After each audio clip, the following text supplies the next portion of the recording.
camera don't need no hook.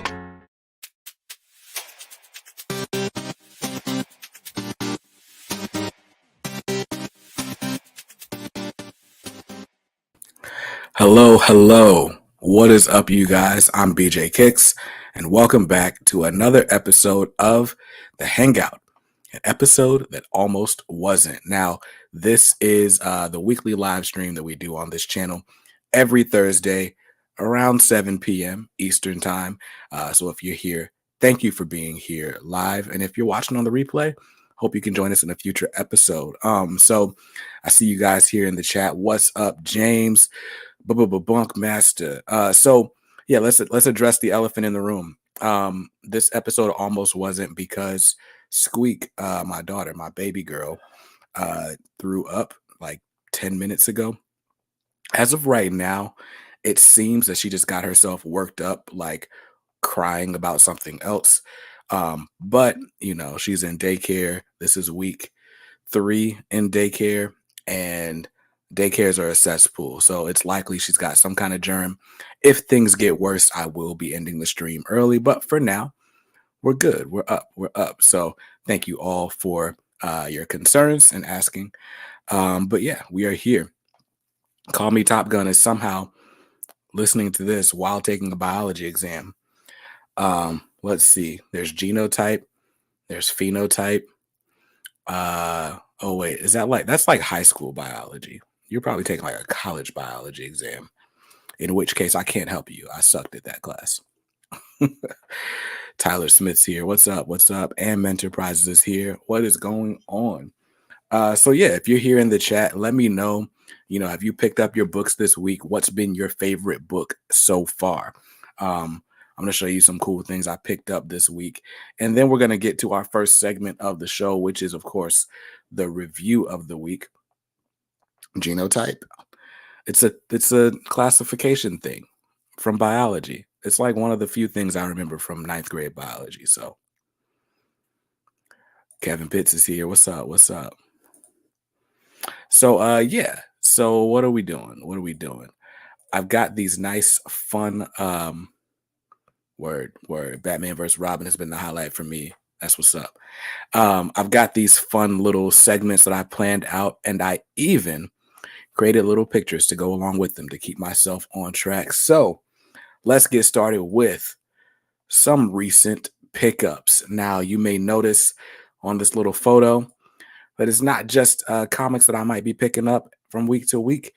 I might be picking up sneakers as well. So I like to just show what I got. Instead of doing unboxing videos, I'll move that stuff to this segment. So a recent pickup. I talked about this last week, but I couldn't find my copy. This is Here Comes Calico, issue number 5 from the good folks at Sigma Comics. Now, Sigma Comics, they're an independent publisher. I've actually met H.H. German, who was the writer. We've had him on the show, but he also was at Heroes Con, so we got to meet in person, take some dope pictures. So that was cool. But anyway, we had HH or Double H on the show to talk about this book specifically. And this is Here Comes Calico number 5. It's finally here. And this one is the first appearance of the Jiggler. Now, if you're not familiar, Here Comes Calico number 5, or Here Comes Calico, is a book about, it's basically like the Punisher, if the Punisher was an animal rights sort of activist, right? Like, if you're a criminal, you're a lowlife, like, this dude's going to find you. But also, if you hurt animals in any way, like if you're a poacher, you're a dog fighter, whatever, he takes particular umbrage with you. And so a lot of times we get like, there's this overall story going on, like a big bad animal villain that they're trying to solve this mystery over 8 issues. But each issue also has like its own like villain, if you will. So in this issue, we got this sort of side story with the Jiggler. Basically, this guy is well, I don't want to ruin it for you, but basically his name is the Jiggler because he's like super fat, right? He's super fat, and he's like diabetic, and when he goes, like, his sugar gets too low, he's also schizophrenic, so he starts going crazy and like trying to kill people. But anyway, they call him the Jiggler because when he shoots this big machine gun, because he's so fat, he starts jiggling all over the place. This was a fun issue.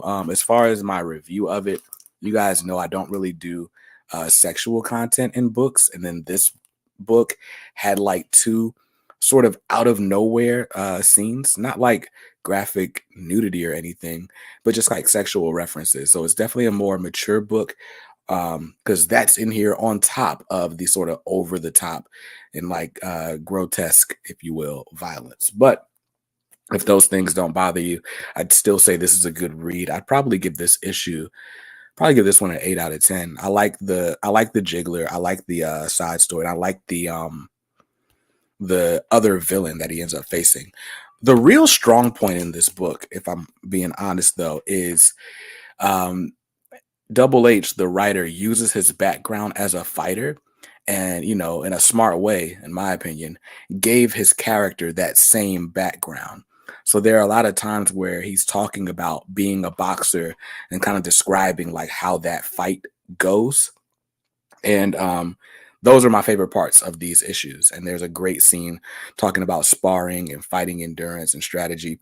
That was really cool. So without spoiling, here comes Calico number 5. I'd say try to pick it up. So go to sigmacomics.com. You can order this physically or digitally. And yeah, that's my review. So shout out to Sigma Comics. And thank you guys for sending this book over for me to review. Other recent pickups. What did I grab? I have to give my shout outs. So I don't know if you guys know. Greetings. You read Batman vs. Robin yet? You want to miss this if you're a Batman fan? Yes, I'm actually going to review that in just a second. Spoiler free, of course. But you guys know, maybe you don't, but recently I started a channel where I review sneakers. Specifically, I review replica sneakers because who can afford the real things and who can like actually hit on the real things these days? So I had a package from my friends over at Posh Kicks earlier. I think it was last week actually. I posted a full review on the sneaker channel, which is called Kicks on Kicks. But this is the Air Jordan 3 Oregon Pit Crew Player Edition. Like I said, I did a full review on my other channel, so I won't go through them here. If you're a sneakerhead, you know what these are and why they're so sought after. As far as quality, I think, it's about as good as it's going to get unless you get the real thing, in my opinion. I was really surprised at how good this tumbled leather was. But yeah, I know you guys are here for the comics. I just have to give a shout out to my friends at Posh Kicks for sending this pair over. And while we're at it, that review is already on the sneaker channel, Kicks on Kicks. But also, I got this. These just came in the mail yesterday, so I haven't filmed a review for these yet. These are Travis Scott Fragment Design Air Jordan 1 Low. I really love this reverse swoosh in this like cream colorway. This might be my favorite pair of shoes that I've gotten over the last couple of weeks. So I'm going to do a review of this shoe on the other channel as well. But yeah, so those came in and those are cool. Call Me Top Gun says, are those the shoes for the Fighting Ducks? These are the shoes for the student section at the University of Oregon. Is called the Pit Crew. So these are called the Pit Crew Jordan 3s. But yeah, they're shoes for the Oregon. Are they called the Fighting Ducks? I know they're the Ducks. I don't know. But yeah, if you want to see this shoe in depth, go to the other channel. There's not a link in the description, but just type in YouTube/Kicks on Kicks. That channel's been growing. I haven't been posting a ton of stuff there, but there's a video I did about fake shoes being fake that went semi-viral, and we just hit 800 subscribers on that channel today. So that's interesting. But yeah, so those are the recent pickups. Now, Bunkmaster B is here. Bunkmaster B has a brand new feature on comicsaredope.com, and we'll talk about that in a second. We'll talk about that in a second. But yes, Squeak appears to be better. Like it seemed to be like just kind of like a single vomiting instance. I don't know if you know how that goes. Like they'll throw up and then they feel better. So we'll see. Like I said, I'm on standby. I got my notifications up, so if my wife hits me up, we'll end this whole thing. But yeah, right now she's smiling and happy and running around the kitchen. So that's cool stuff. Bunkmaster, did I drop into a Kicks on Kicks hangout? No, no.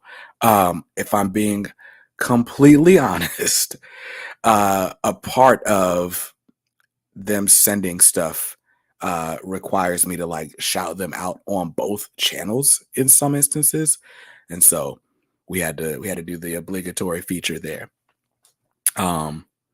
But yeah, call me Top Gun says start an ASMR channel, you'll really go viral. That's hilarious. Kevin said the black on black Travis Scotts were tight, got me thinking about those. Honestly, man, like I didn't like them when I saw the pictures, but when they came in person, I think they're good. They just dropped the official images of the retail version, and the suede is a little bit different. Like you got that almost green black suede on the swoosh, and I think those are going to look even better in hand. So if you can get a pair, for retail, which is only going to be 150 on December 15th, I believe is when they're coming out, then I think that shoe's a no-brainer. It's a nice winter shoe. It's all black, but it's got the pop with the contrast stitching. So I think it's a dope shoe. So yeah. Let's see. Enterprises says I'm gonna need Disney to release those Iron Man 3 shoes from She-Hulk at some point. I haven't been watching She-Hulk, so I need to figure out. I need to find the pictures of those shoes. Bunkmaster says pay those bills, Kicks. Right. I mean, we gotta do it. Just being completely honest, like I started the sneaker channel because that's kind of a thing. Like you review the shoes, they send you the shoes, and then you just have shoes. What's ironic is 8 times out of 10, I'm wearing a pair of like slides with socks to do whatever errands I run. But I like being a part of the conversation, or I like being able to join in the conversation about certain shoes. Like I really like telling the story of a shoe and admiring like the design and all that. So this allows me to be a sneakerhead and stay on top of sneaker stuff like I would do anyway, but without paying $200 a week for sneakers. Crazy. But yeah, had to pay the bills. Top Gun says, bro, I started watching you because you had a nice voice, and I usually just listen to videos. Whoa, I appreciate it. You deliberately disobeyed me, Simba. That's great. But yeah, so those were the recent pickups. Now we got other segments on the show, and I got to get better at transitioning between them. But let's do this. I want to talk to you guys about oh wait, I didn't put those in the right order. So I talked about recent pickups, but I didn't talk about like all of my recent pickups. Let's do the comic book review of the week. So this is a brand new segment on the Hangout, and like I said, it's the review of the week. This week, the review of the week is going to be Batman versus Robin #1. This is the variant cover by Jason Fabok. I said I wasn't going to look at any variants ahead of time online, and I didn't. But when I got to Ultimate Comics, they had this sitting there, and I had some extra funds in the budget, so I bought this. I think what I should have done was I should have bought like a book that I didn't already have on the pull list, because now I'm going to have 2 copies of this comic book. And this book was $6.99. But anyway, the review of the week is always going to be a spoiler-free segment, because it's pretty much always going to be a book that came out in the last 2 days. So don't worry if you're here and you haven't read this yet and you don't want it spoiled. I'm not spoiling anything. Now, I made the decision to read this even though I have not read all of the Shadow War, nor have I read World's Finest, Batman Superman World's Finest, and this spins out of the events of both. What I will say is, having read as much of the Robin run as I've read, the recent Joshua Williamson Robin run, and then I've also read like the first 2 issues of World's Finest, maybe even the first 3, but I haven't read all of it. But just having read that, I was familiar enough with all the elements that come out in this book. I will say, I think I think you can get by without reading the Robin run necessarily, at least for this issue.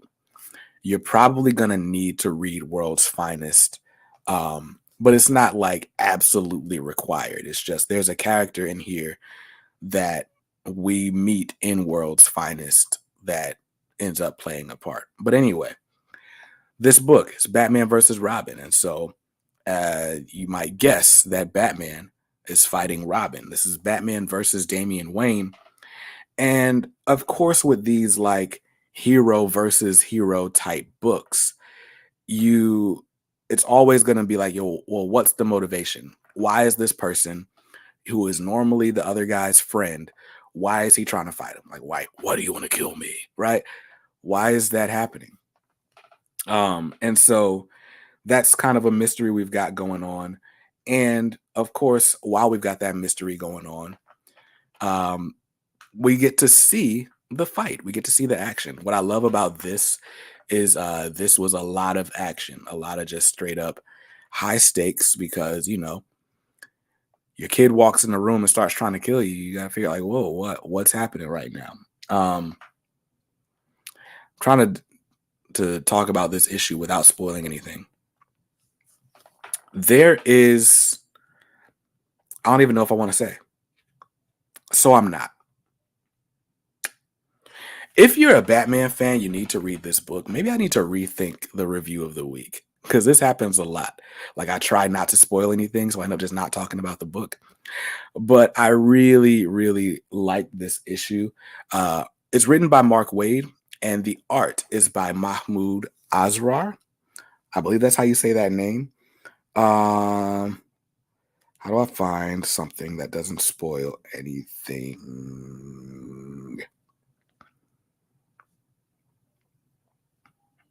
Okay, here we go.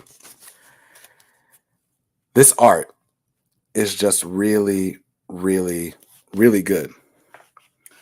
Mahmoud Asrar, that's a better page to show. Mahmoud Asrar, I remember from he did some of the Dawn of X stuff. I believe he was one of the fill-in artists on House of X Powers of 10. And when he was on those other books, when he's been on the X-Men books, to me, his art was really, really good. But with Marvel, there's almost like a sort of house style with the X-Men books, and it's hard for me to distinguish who is who. This sort of looks a lot more distinct. Like it kind of reminds me of what we might see from like Dan Mora.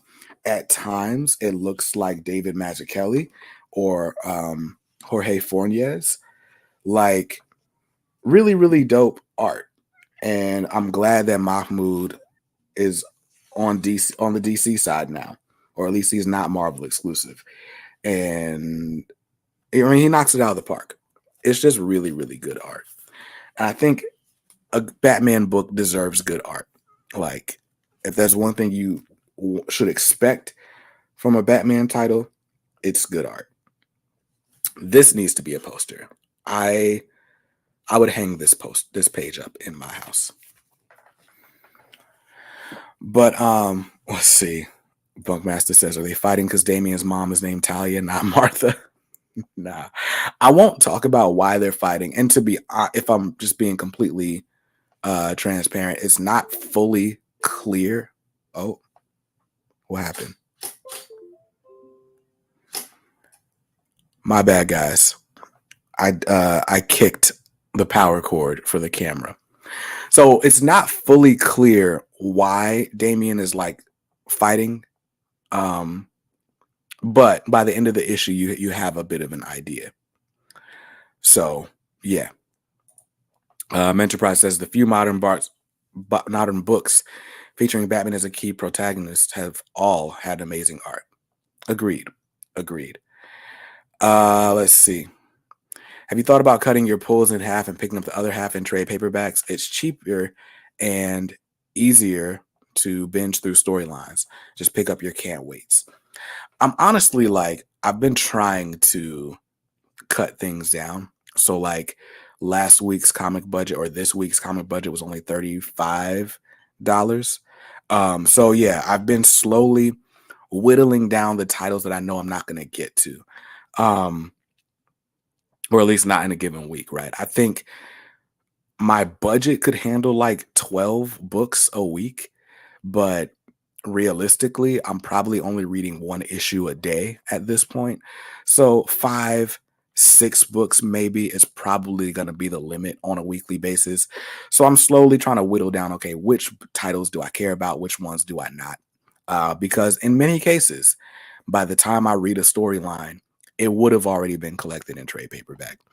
I think it's easier to drop Marvel titles than it is to drop DC titles because my preferred reading method right now is digital. I like reading on the tablet because of convenience sake. And with buying Marvel single issues, I still get that digital copy, so I don't feel bad about that. And it's all up to date. But even if I don't buy the single issue from Marvel, Marvel Unlimited is only 3 months behind. So like I dropped Moon Knight, I dropped Venom. I need to drop Hulk now that the Banner of War event is over. So yeah, like with all of those, it's easy for me to drop those because I don't feel like I'm as far behind.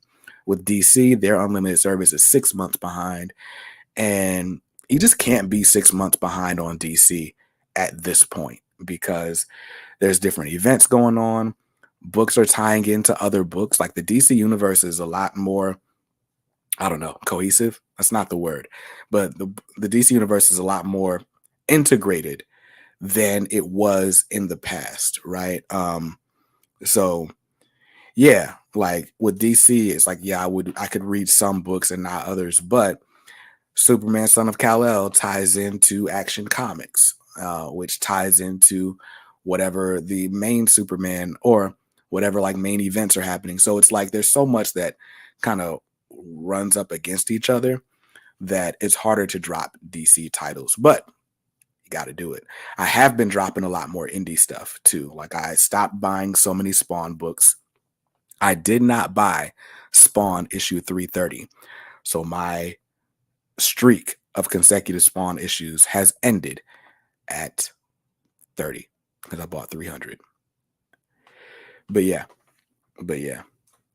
Comics with your average Joe says after Batman went broke a couple years ago, they mentioned how Bruce can still afford his upgrades to his armor. Is he buying with food stamps? I mean, he didn't go broke, right? Like, I think the official thing was he went from being a billionaire to a millionaire, right? Being a millionaire is still like mad money. And also, it's not like he went broke and lost all of his things. So, yeah. And then, even if he had lost all of his things, Nightwing inherited mad money. So, Nightwing is richer than Bruce, but whatever. Like, it's all bat money, right? Batman, like, certainly changed his living arrangements, but yeah. Kevin says Robin is loaning Batman money. Yeah, I mean, I guess we were seeing like less tech being used. Like if you read the beginning of James Tynan's run, it's like starting at issue 86, there were a lot of things. Like there's like a cloaking device that he uses with his car. So like it like kind of shows that there's this dependence on gadgets, and toward the end of that, like after the Joker War, there's not as much of a dependence on gadgets. I think that is a nice touch to the Tynan run, even though I fell off after Joker. Like I wasn't down for Fear State. And so the whole magistrate saga wasn't my bag. But yeah. So when it comes to Batman being less rich, I think it actually did serve the story kind of well. I wasn't a fan of the magistrate stuff. So what happens to Nightwing's money now that what happened in Batman and Robin happened? What happened in so I don't want to talk about that because that would be a major spoiler. I'm gonna take that off. Um, but what I would say is it remains to be seen, like how we'd have to talk in the Discord. So join. You're in the Discord, Top Gun. But yeah, that's a good question, though. That's a good question. If what we've seen holds true, that's a good question. I have my doubts. So yeah, Batman versus Robin #1. Damien's fighting Bruce, and it's really good. There's some Bat family moments that we've been waiting for a minute, and those are really good. Um, and the art is great. Yeah, that's all I'll say. If I gotta rate this book, so on my scale, a 9 is like my favorite book of the week, and a 10 is a perfect comic book. I wouldn't call this a perfect comic book, but it's probably a perfect first issue. Like I was able to read this without reading any of the stuff that came prior. Although, like I said, World's Finest definitely gives you some clues as to what's going on here. So I'd recommend reading that, which makes sense because it's also by Mark Waid. So of course that's going to call back uh, to that. This is going to call back mostly to that. But yeah, yeah, I give this one a 9, solid 9 out of 10. And that was the review of the week. Iron Man just bankrupted his company on his current run, buying back weapons from the black market. I guess that makes sense. He would feel responsible for those weapons being there. So now he's no longer rich, but he's rich in weaponry. Let's see. So I'm just taking a look to see what sorts of comic book news we've got out here. I need to go in and like fix my comic book news sources. I follow a bunch of different RSS feeds, but what I'm realizing is so much of comic news is movie news. So how about this? Instead of looking at news, let's look at something else that just dropped today. And I teased it earlier. So let me share my screen.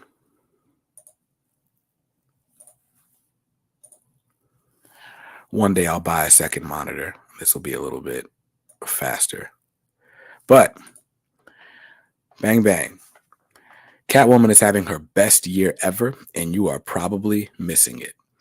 This is an article written by Bunk Master B for Comics Are Dope at comicsaredope.com. So, without spoiling the article, which you should definitely go read, this is talking about like how much Catwoman material, like really good, solid Catwoman material, we've gotten this year, and for the money, it tells you what Bunkmaster B thinks is like the best Catwoman story of all time. And I won't give you any hints except to say that the writer of that series saw the article and big Bunkmaster B up on Twitter. So that's dope. Yeah, so Catwoman's having her best year yet. I think this is a really well-written article and well-timed. Well-timed. It's like I had a crystal ball. I don't know where Bunkmaster B went, but yeah. Let's see. Have you read any of the Spawn you picked up? To quote you, does anyone actually read Spawn? Yeah, so I've read almost all of Gunslinger Spawn that I've picked up. I was reading Spawn, but I can't even lie. Like Spawn lost me in the middle of issue 300. Like issue 300 had like 8 short stories in it or something.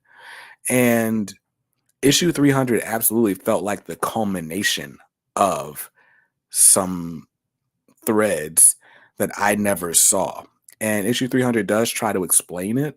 I think if you start with issue 296, you get a better explanation. I never went back and read that because for a long time, issue 296 was like out of reach. Like it was hard to find. The price was kind of crazy on it. It's come back down since. But yeah, so basically from issue 300 on, I would buy it and literally just look at the art because I really liked it. When they did the King Spawn, Gunslinger Spawn, and so on, all of those, the Spawn universe, that's when I jumped in again. I read the team book, thought it was good but unnecessary. I read a couple issues of King Spawn, but Gunslinger was my favorite of that whole new crop, and Gunslinger is the one that I'm subscribed to. So yeah. Comments with your average Joe says, who do you think is winning the summer event? Judgment Day or Dark Crisis? I'm gonna go with Judgment Day. Yeah, and I mean maybe it's recency bias because to be fair, I've been trying to catch up on Judgment Day, so I've been reading Judgment Day kind of back to back over the last 2 weeks or so, or last few days. But I'm enjoying Judgment Day, and I think that's an accomplishment because I knew nothing about the Eternals before this event started, and I was kind of against the whole event. Like I was like, Squeak's crying, so I was making sure I don't have any notifications over here. But yeah, so yeah, I would say Judgment Day is winning. I still need to go in and read Dark Crisis. I tried, I really did. I gave it a valiant effort. I tried to read Crisis on Infinite Earths. I just couldn't do it. And it's like every week there are new tie-ins coming out and stuff. So I'm just going to read Dark Crisis. And if I don't get it, I don't get it. And that's just kind of a failure on the parts of the writers. But that's the problem that I have being new to comics, but also like enjoying history. I try to read everything. And there's just not enough time in the day. But it's like if I'm reading something, like, all right, perfect example. In the last issue of Batman, the first 3 pages are a reference to Justice League Tower of Babel. Had I not read Justice League Tower of Babel already, I would have read those 2 pages, saw the editor's note that says, oh, read more at Justice League Tower of Babel. And then I would have went and found the trade paperback on my shelf or the deluxe edition over there. And I would have read all of Tower of Babel before trying to finish that issue and so on. So when I found out Crisis on Infinite Earths or Dark Crisis was really just a sequel to Crisis on Infinite Earths, I was like, oh, let me go read Crisis on Infinite Earths. And it wasn't quite as I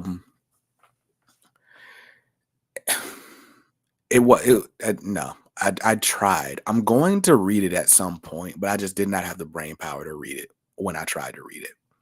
And I still haven't.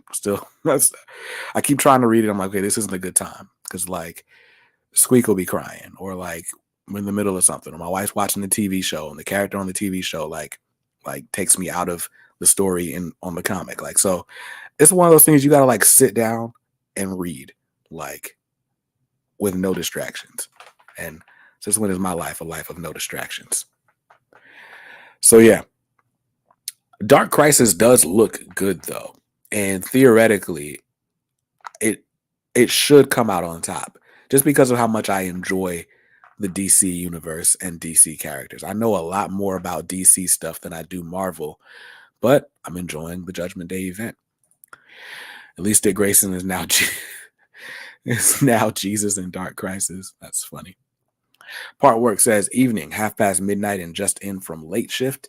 Confirmed the longest running set of Marvel hardcovers from Hachette is wrapping up end of October after almost 11 years and 280 books. That's a lot. That's a long run. So again, Partworks reads all of those trades that like, they're not trades, like the Eagle Moss or the Hachette books that basically have all of the images on the spine. He's shown his collection inside of the K Squad on Facebook, and I think on Discord too. But man, it's a amazing looking collection. Like I wish they had them in the United States, and I also wish that I had started collecting them 11 years ago. They're just that cool. But I think those little trade paperbacks or those little hardcovers are such a great way to collect, whether it's the DC books or the Marvel books, because they each are self-contained.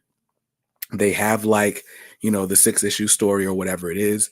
Then they also have like a an issue from like years past to give you more context on the character. So a lot of times, like there's a strange, is it Strange Apparitions? There's a Doctor Strange story, not Doctor Strange, Hugo Strange story, um, in an Eagle Moss book, and it also collects like the first appearance of Hugo Strange. I think that's cool. I think that's cool for someone like me who's newer in comics and just wants to read some of the classic stories without feeling like you got to read every single book that ever came out. So yeah. Partworks is on Instagram. Same name as here. That's the easiest place to find his shelfies. Very cool. Very cool.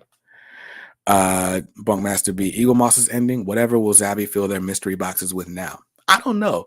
I kind of got sour on Zavi because I reached out to have like an actual relationship with Zavi after like being an affiliate for so long, or not even an affiliate, just using my referral code. And I don't remember the number that I generated for Zavi, but it was like something like 70 new customers over the course of a few months. And they like never responded to me. And I was like, you know what? I'm sending a lot of money these people's way. Not that sounds arrogant. That's not how I meant it. But anyway, that my experience with the Zavi PR team or whatever you would call it kind of like soured me on those mystery boxes. But I do plan to order something else from them soon. I typically just use, affiliate points to do so. And I don't think I've gotten any affiliate sales in a while because I haven't done a Zavi video in a while. I don't know. All right. Average Joe says, problem with Dark Crisis is that the event doesn't feel like we lost the Justice League characters. They're all still in their books. And if you're not reading Dark Crisis, you're not feeling the difference. Yes, that's true. Like, because I would have thought that Dark Crisis would have like put every other book on pause.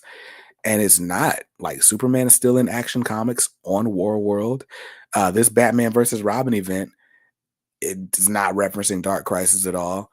But yet somehow the DC universe is going to be reset when Dark Crisis is over in 3 issues. So yeah, I get that. I feel the same way.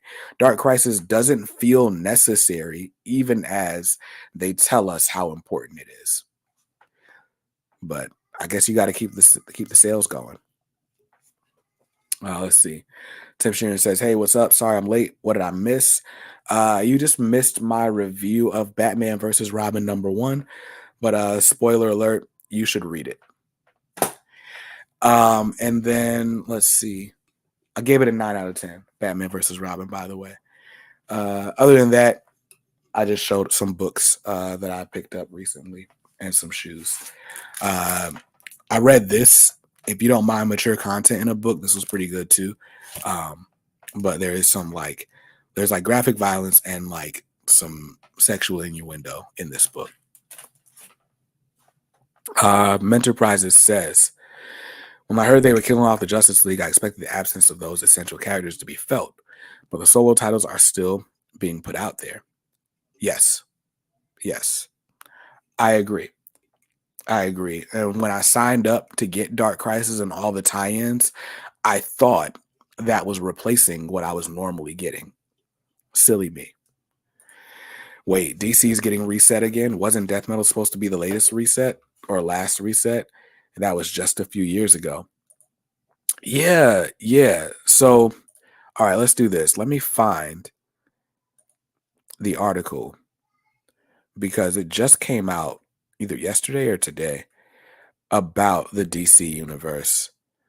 Let's do this. Rise of the DCU.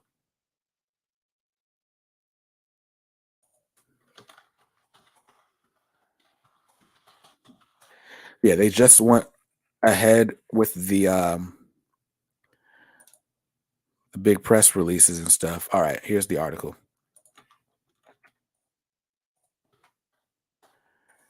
And let me share my screen.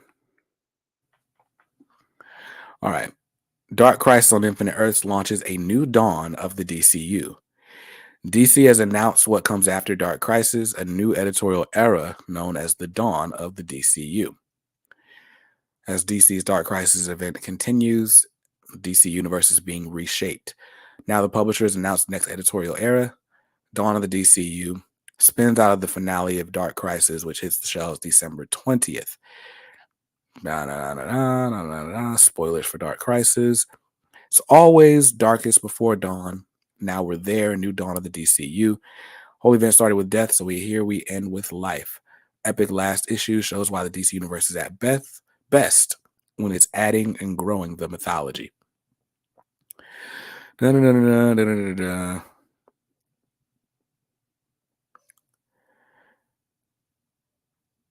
are these? Variant covers? That's a cool Batman Superman image by Dan Mora. Oh, this is all by Dan Mora. Very nice. Loving this art. Oh, that's good. That's real good. Is that Kyle Hotz? That looks like Kyle Hotz. I tell you what, man. DC knows how to hire some good artists.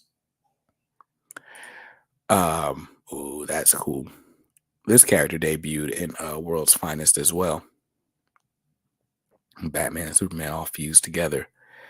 Oh, okay. Yeah, that is very much like a Messiah pose right there. I see why they called Dick Grayson Jesus. That is great. That's funny. But yeah, so Dawn of the DCU marks major implications for the future of the DC Universe, especially given the imagery in some of the variant covers. Dark Crisis on Infinite Earths is a direct sequel to the original Crisis on Infinite Earths event, which also had sweeping consequences for the multiverse as we knew it. Now, another thing is that apparently Dark Crisis has been spoiled in the pages of Flashpoint Beyond. So I specifically have not been reading Flashpoint Beyond because I don't want to be spoiled. But yeah. When Superman died, all of Superman's books were altered so the audience could feel the impact of his loss. DC doing this is like getting their cake and eating it too. It's true. Do they ever properly convey the true timeline for these titles? I'm curious if the whole Batman versus Robin thing happens before or after Dark Crisis. Yeah, man, I don't know. Like, the way I see it, everything that we're reading in any DC book is pre-Dark Crisis, unless it's a Dark Crisis tie-in. I could be wrong, but that's how I feel. I feel like everything was pre-Dark Crisis until Dark Crisis explains what the heck is going on with the universe. So yeah, exam done. 95.2. That's what's up. I'm glad we could get your the mitochondria out there. It's the powerhouse of the cell. Help Chip Z rolls over on Batman on the reset. When you say roll over on Batman, are you saying you're not enjoying Chip Zdarsky's Batman? Because I'm definitely enjoying Chip Zdarsky's Batman. Marcelo's here. What's up, dude? What's up? Is Dark Crisis going to be like a reset or a full-on reboot? I don't know. I mean, considering this is a sequel to Crisis on Infinite Earths, I think it's going to be a full-on reboot. But I feel like reboot, like I don't think it's going to be like the New 52, where it's like everything just starts from zero and this is the beginning of the universe now. What I hope is that the timeline is just going to get fixed, right? Because at the end of Death Metal, they introduced the idea of the Omniverse, right? Which is like, even bigger than the multiverse, right? We find out there are multiple multiverses and they all they all encompassed in the Omniverse. And anything that's ever happened in a DC book happened. It may have happened in a parallel Earth. It may have happened in this Earth. We don't really know, and they didn't really care to flesh that out. It was just a cheap way of saying, hey, sure, don't worry about continuity.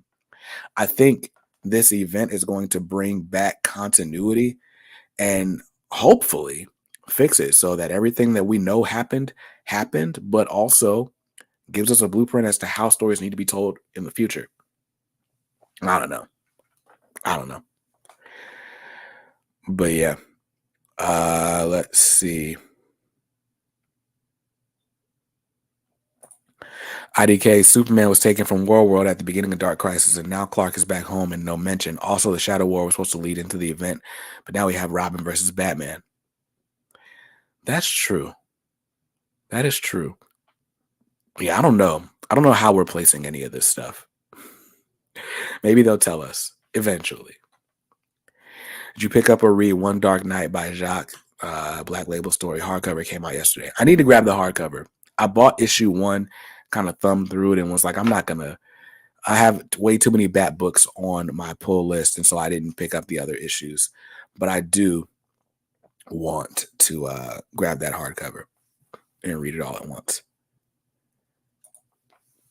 Haven't caught up with DC/Justice League since Metal, so I had to drop the volume.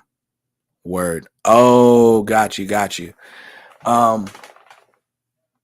My bad. So let's do this. Give me a second.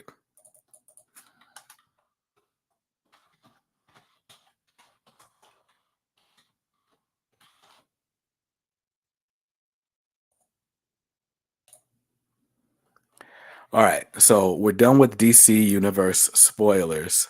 But yeah, so I think the biggest thing is, or the whole point of what I was saying was the timeline is still just as jumbled up as it was before, without spoiling any plot points or story points. So I don't know how they're going to handle it. Blaine's here says, "Hey, Brandon, long time. How have you been? I've been doing well, man. Hope you've been doing well. I'm the Juggernaut. Now, hoping Chip Z keeps his Batman run and doesn't get replaced on the reset. I feel like I heard Chip say he's got like a 2 to 3 year plan on Batman. But yeah, I hope he doesn't get replaced. I don't think he's going to get replaced. Like, Chip Zdarsky is such a big name at this point. It's like, who do you replace him with? Because I think DC was really betting on James Tynion, like being enamored by the success he saw and just deciding to stay on the book ad nauseum, or whatever the word is. That's not the word. Indefinitely. There we go. And James Tynion was like, nah, I'm not going to be on Batman. So I think Chip Zdarsky is like the only other like ace in their pocket, right? Because Scott Snyder's not doing a bunch of DC stuff. Joshua Williamson just started a Substack. I would assume they don't want Jeff Johns because they've had enough Jeff Johns. Like, what is there left for Jeff Johns to write? You know, ad infinitum.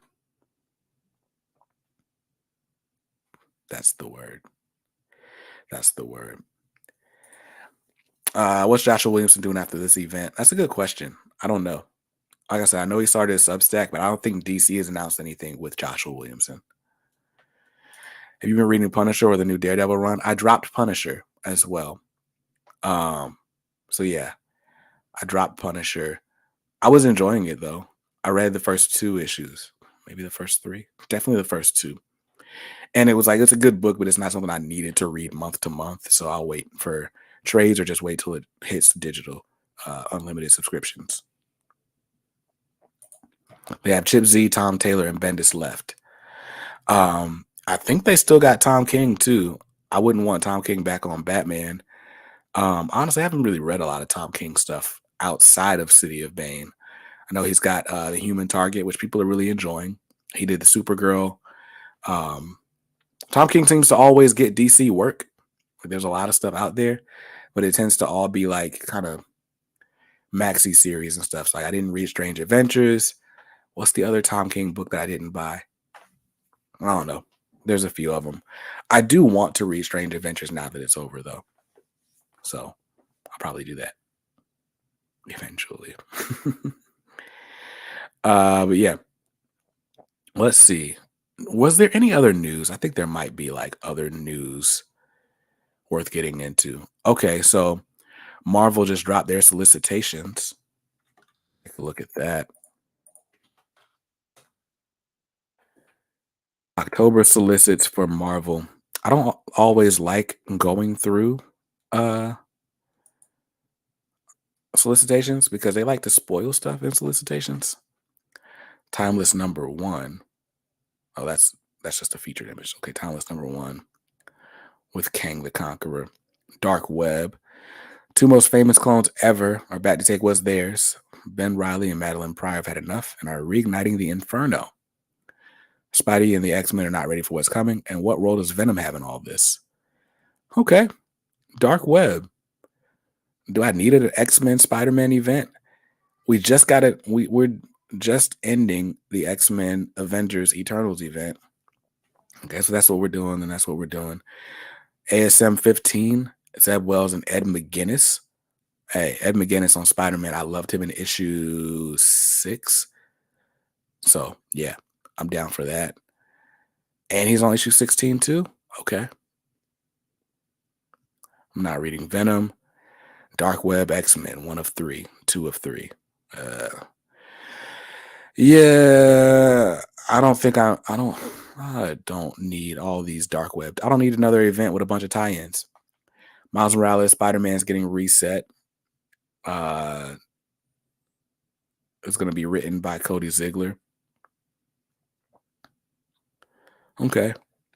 I'm down for that.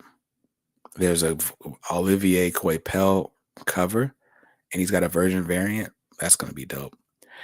I hate that there are no pictures in this solicit.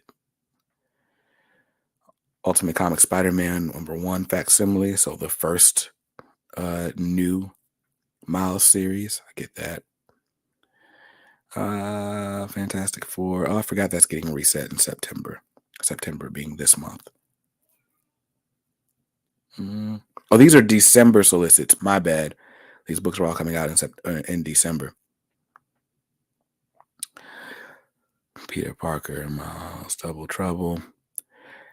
I'm scrolling like this so that you guys don't accidentally read a solicit and get spoiled. Oh, there's a new Deadpool series. The Wakanda series. Okay.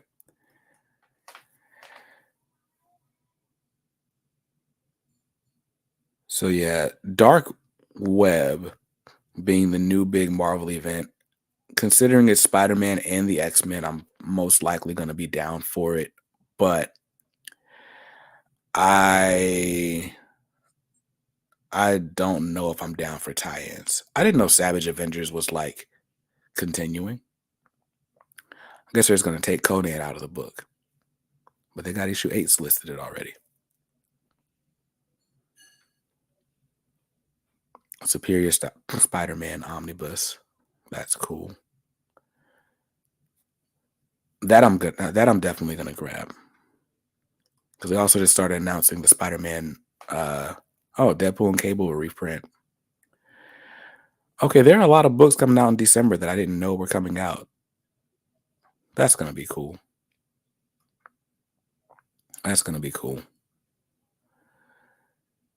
So yeah, we can do another different episode talking about the solicits and like what collected editions I'm going to be buying for December and stuff like that. Marcelo says, you want news? Let's rant about DC raising the price of metal again. It went from 100 to 125 to 150 now. Is that the absolute or the omnibus? Honestly, 150 makes sense given how much they're charging for all these other books. Like I did an overview of Justice League. And I remember being surprised that the cover price on New 52 Justice League Volume 2 was only 150 when 52 was 175. So, yeah, if we're getting books that expensive, like it seems like, run of the mill at this point.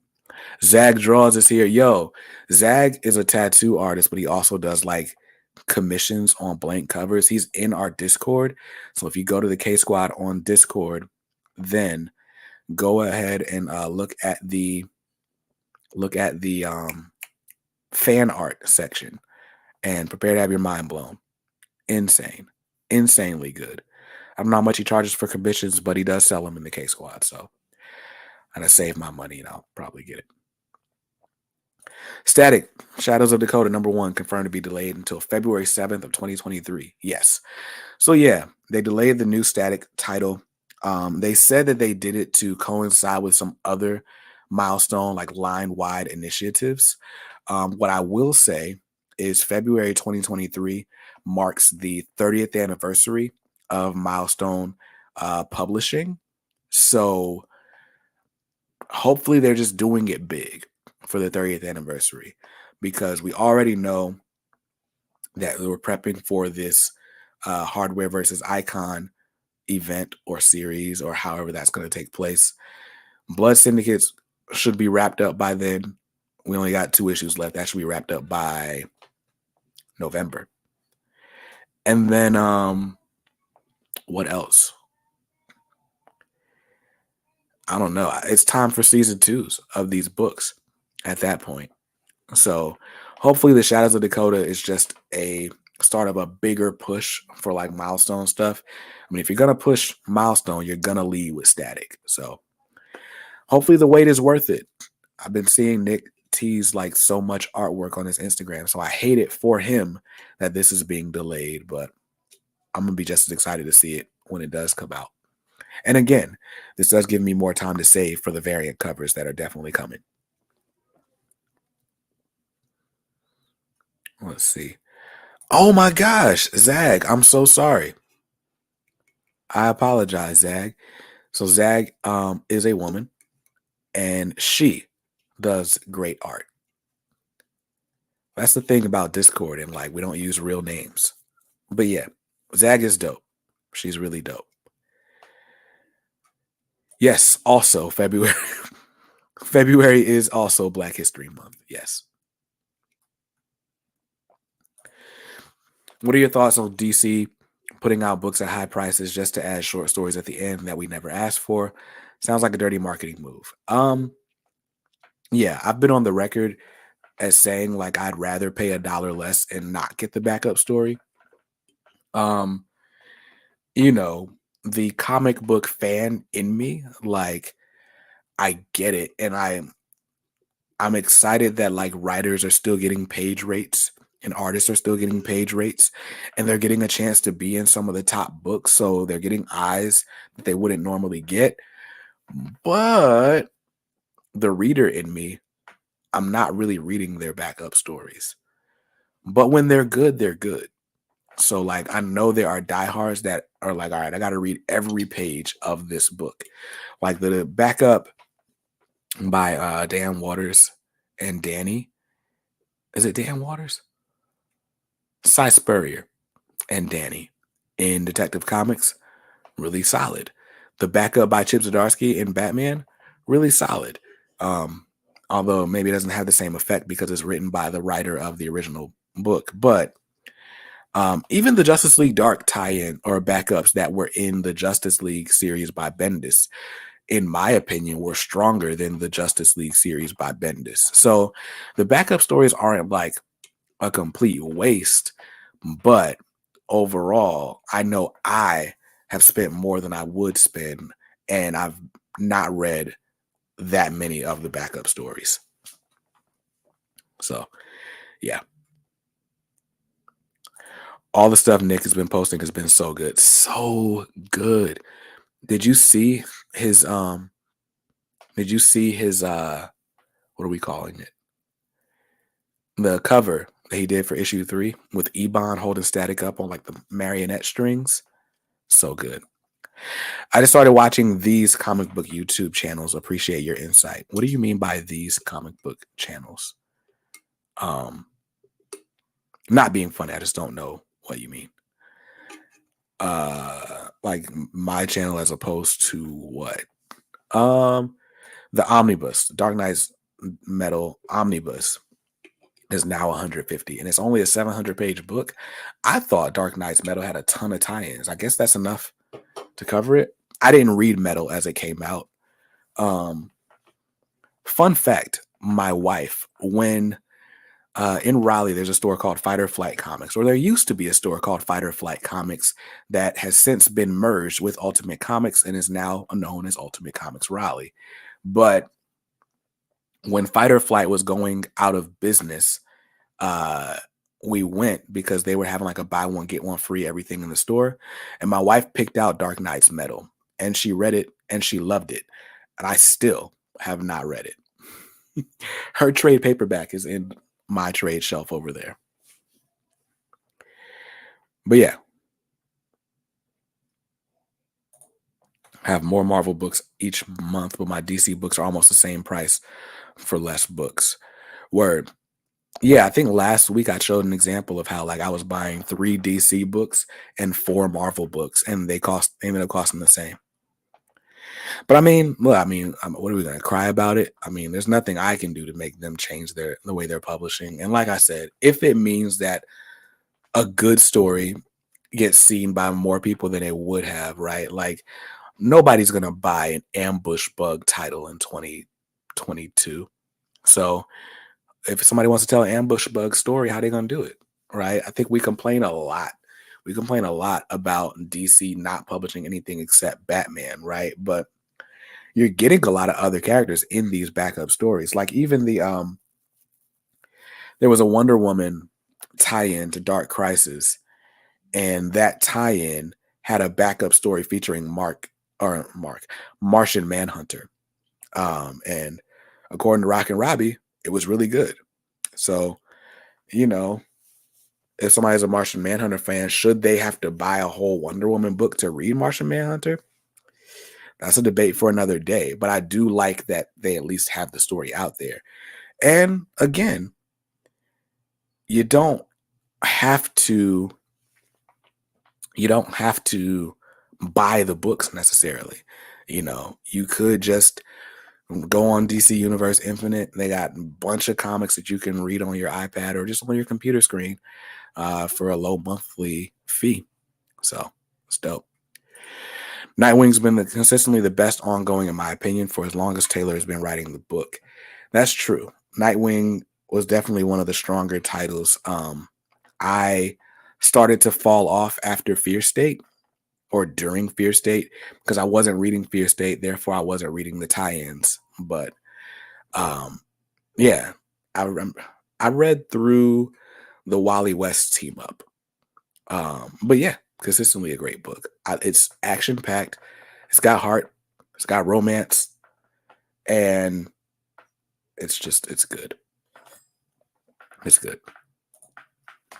Batman of Zur-En-Arrh, need more of that. Yes, that is my favorite part of the new Batman run. Like how they're using that part of Batman's history. And that's all I can say without spoiling it for Marcelo, who has not read it yet. But Batman 127 was fire. Absolutely. Absolutely. Batman is like back to being in like my top 3 books. It wasn't in my top 3 for a long time, but it's there. I think my current top 3, let's see.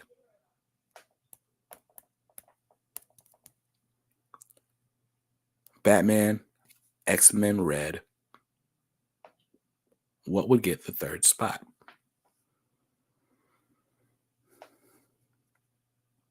I'm 2 issues away from being caught up on Firepower, and I love it.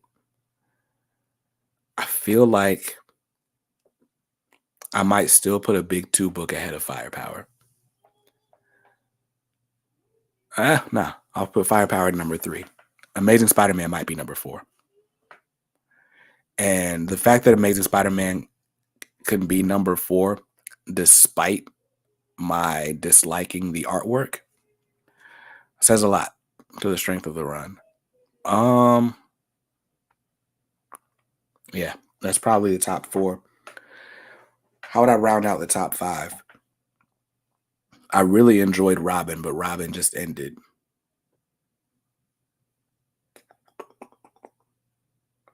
Immortal X-Men's not bad. I might put Immortal X-Men at number 5. So, Batman. Yeah. Batman, Firepower, X-Men read. What were the other two I named? Spider-Man and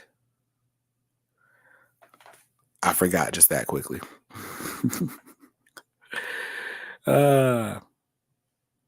Immortal X-Men. That was the fifth one. Tynan lost me in Joker War. Good to hear that book is good again. I was fine through Joker War. Where it lost me was when Joker War ended and we had Infinite Front, or we had Future State, and we were all told that Future State was going to be a 2-month event and then we're going to get back to the normal DC universe. And what we found out was that the stuff they did in Future State ended up being the status quo for the DC universe. And that's what they lost me for Batman. But Chip Zdarsky started at 125, and it's been amazing through 3 issues. It's great. Let's see. My top 3 books are Punisher, Thor, and Dark Knights of Steel. Ooh, I don't even like putting Dark Knights of Steel or like DC versus Vampire, stuff like that. I like to just stick to ongoings. But yeah, Out of Touch with Marvel. One comic I'm reading from them is called The Variants, which has Jessica Jones in the main frame of the story. Moon Knight with Jed McKay has also been consistently top of the pull list. Action-packed, but dives into the heart of the character. I read the first 6 issues of Moon Knight, the Midnight Mission, that story arc. Haven't read much since then. But it was really, really good, and the art was really good. I just stopped picking it up because I kept finding myself dropping behind on the pull list. Future State, please make it stop. It is finally stopped. Well, almost. When Superman comes home from Warworld, then it'll be done. But look, now that we've named our top 5 ongoing titles, that brings me to the actual topic at hand for today, which is this. Today, I want to talk about my favorite comic book artists. Now, and I want to have a discussion with you guys. I want to know who your favorite comic book artists are. And this discussion is stemming from a tweet that I tweeted. I tweeted on my Twitter, my social media. Hello, youngsters. How do you do? But yeah, I tweeted my current favorite artists. Like, there are 4 artists who like are just so good that when I see their work, I'm like, all right, this dude's got a new book out. I'm reading that. And those 4 artists are, in no particular order, Dan Mora, Jorge Jimenez. I spelled Jimenez wrong. Jimenez. If I had pronounced it right, I'd be able to spell it right. Jorge Jimenez, Nicholas Draper Ivy, and Marco Chachetto. Marco Chachetto on freaking Daredevil is like consistently some of the best art in comics. And I'm mad that I missed out on it for so long because, you know, I just wasn't picking up Daredevil. I think the first issue of Daredevil I picked up was like either number 18 or 21 or something. It was like a Daredevil Spider-Man team up on the cover. But I was like, I don't know what's going on in this run. And I stopped picking it up. But when they rebooted at number 1 2 months ago, I was like, all right, cool. I'll pick it up.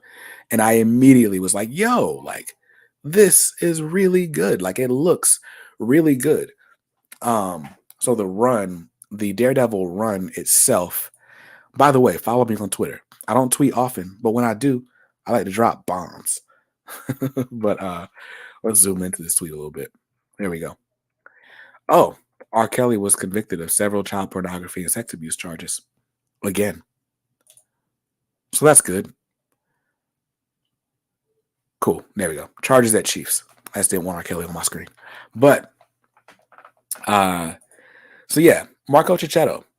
I am so excited that he's working in comics and that I get to read his books. And if he does a variant cover, I got to pick it up. If he's on interiors for an issue, I got to pick it up. That's how I feel. So other current favorite comic book artists, Nicholas Draper Ivy. Let's talk about the criteria for this list, right? The biggest thing is like, yo, you got to be on an ongoing series or something coming out like regularly. at the moment. So Nicholas Draper Ivy, I put on this list because I thought Shadows of Dakota was coming out next month. And like Nick Draper Ivy is like one of my artists to watch. He's not going to be drawing anything coming out until February at this point, since they just delayed that series. But Nicholas Draper Ivy made my list because his art is just so good. Like, I'm going to do this. Let me show you.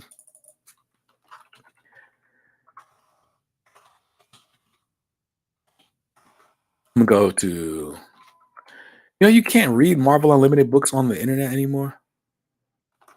I forgot about that. So I gotta do good old Google image searches at this point to show you how good some of this artwork is. But there's people that ride like dirt bikes in my neighborhood like 24/7. It is so frustrating because why? Excuse me. Why do you need to ride dirt bikes every day?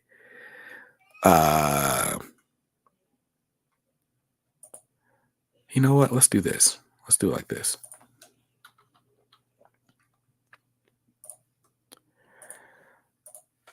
So let's see, share.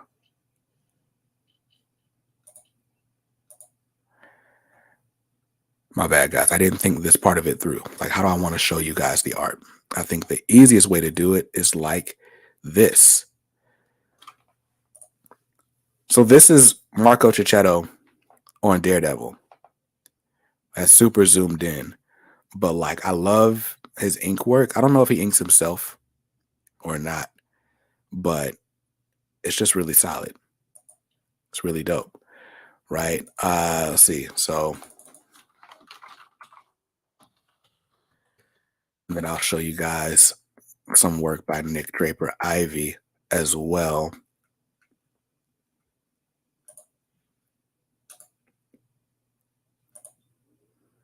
So this is a page from Static Shadows of Dakota that I'm about to pull up. Unless I'm not, because that image isn't compatible. All right, let's try another one. Gosh.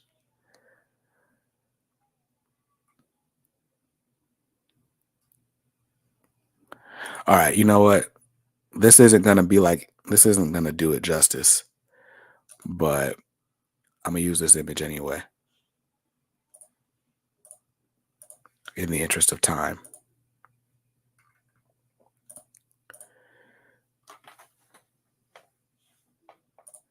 So these are the character designs that Nick Draper Ivy did for Static Season 2, aka The Shadows of Dakota, right? You got Richie, Daisy, Virgil, Darius, and Frida. I love Virgil's hoodie, which is clearly a nod to the original costume. And he's got the X hat, which is also a nod to the original costume. But he's still got the, the sweatpants look and all that. Like, that's super dope. Darius looks dope, which Darius is like the only new character in Static Season 1 and 2, like this new Milestone Returns thing. And then you got Frida. But like, I just like the anime looking style, anime-esque, if you will. Nick Draper Ivy's dope. But where he really shines is in his action scenes, in my opinion. Like, it's such a callback to like anime, manga, so forth. Love it a lot. But yeah, so these are my picks for people who have art in ongoing books or current books. Jorge Jimenez. Jorge Jimenez is currently the artist on Batman. And let me see if I can find an issue close to me that he did. I know I got Batman issues everywhere. So hold on.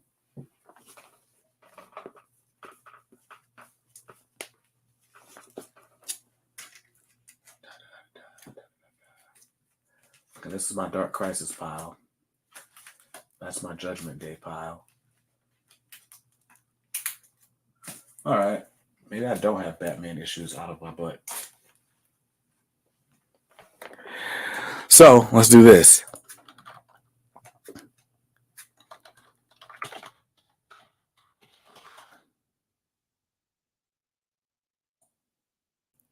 All right. This is a great image. I'm going to save this one and show it to you. No, I'm not, because it's.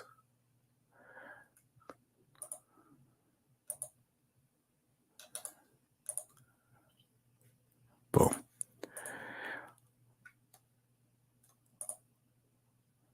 All right.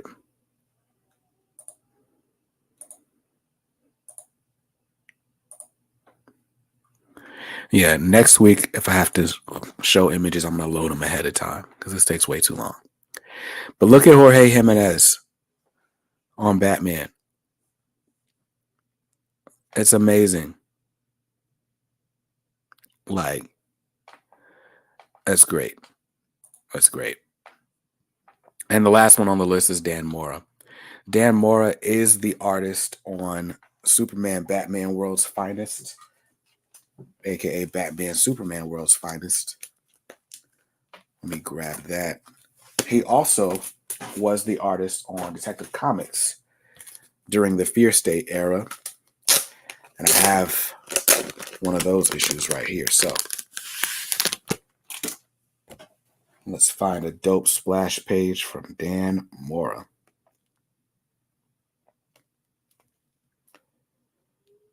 Bro, look at this. All right. Dan Mora, ladies and gentlemen.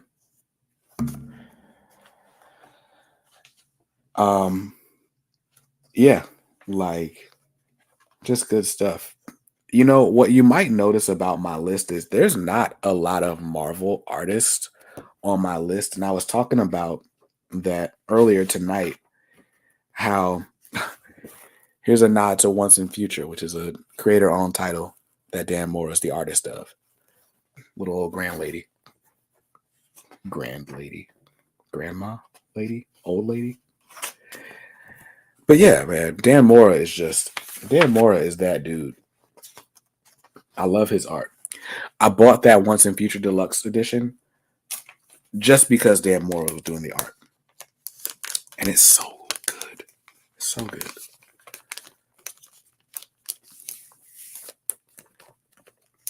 So yeah, those are my favorite artists right now. But I want to know, who are yours? I know you guys throw them in the chat. Kenneth said Dan Mora and Jorge Jimenez. Since you already said those two, mine are Bruno Redondo, Otto Schmidt, Daniel Warren Johnson, Chris Samney, and Sean Gordon Murphy. I almost put Chris Samney's name in that pile. Chris Samney's drawing Firepower, which, like I said, I just got caught up on over the weekend or the course of this week. And it's so good, too. Like, this is Chris Samney. As a matter of fact, this is a good issue to look at the action on. Actually, I think it's 18. 18 is probably better to look at. But Firepower is like an action-packed series, period. Look at this dragon. Look at this dragon. Phil's Nerdyverse. You are not going to bait me into slandering any artist tonight. But you already know the answer to that question. You already know. Look at that. That's Firepower by Chris Samney. That page was a major spoiler. My bad, dog. But it's just good. It's just good. Not me screenshotting the chat so I can check out more artists. Look, Zag, I get it.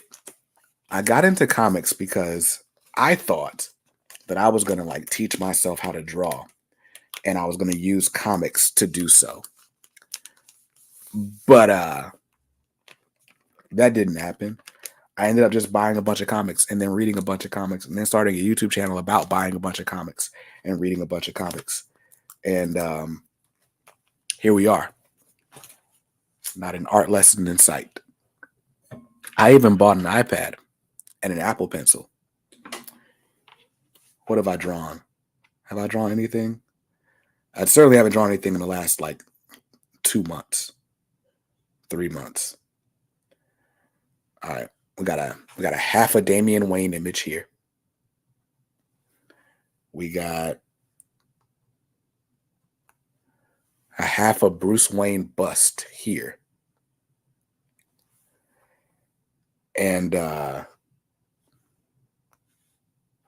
half a static here. So yeah. This was a decent, like 3/4 of Batman. But yeah, eventually I'll like sit down and really take time. The older my toddler gets, the harder it is to sit down and do anything. So it might be over for me till she goes to kindergarten. Who knows? Who knows? Let's see. But yeah, the reason I don't read a ton of Marvel, and that's why there's not a lot of Marvel artists on my list. But also, a lot of the books that I do read is very much like a house style. Like, I love Ryan Stegman. I like Pepe Larraz, but like him and like the 5 other X-Men artists right now, they kind of all look the same to me. So how do you pick between those 5? Which one's your favorite? Valerio Schiti. Who else is on an X-Men book right now? All of them. All of them. They're all like the same artist to me.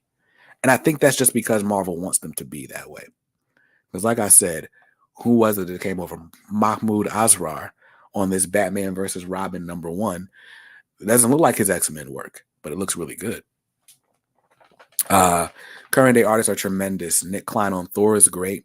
Olivier Coipel is another one that goes under the radar. So much talent. Olivier Coipel does a lot of my favorite covers. 1 second.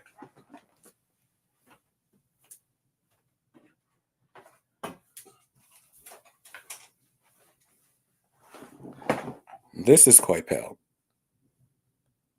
He also did like a black and white version that I got in a short box over there somewhere. But like, look at that. That is awesome. You can't see it as much because it's in a slab, but yeah. Did you miss my favorite artist? Nope. I put them back on the screen just for you. Just for you. These are my current favorites. These are the guys, like I said, I have other favorite artists. Like I'm a big art fan, so I can appreciate art from just about anyone.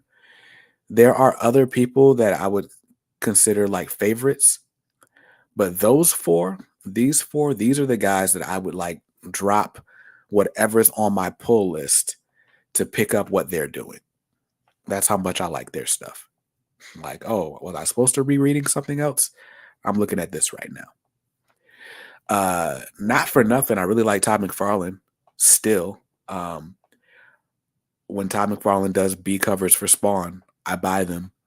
A big part of the reason that I'm reading Gunslinger Spawn is because it's drawn by Brett Booth, but Todd McFarlane is doing the inks.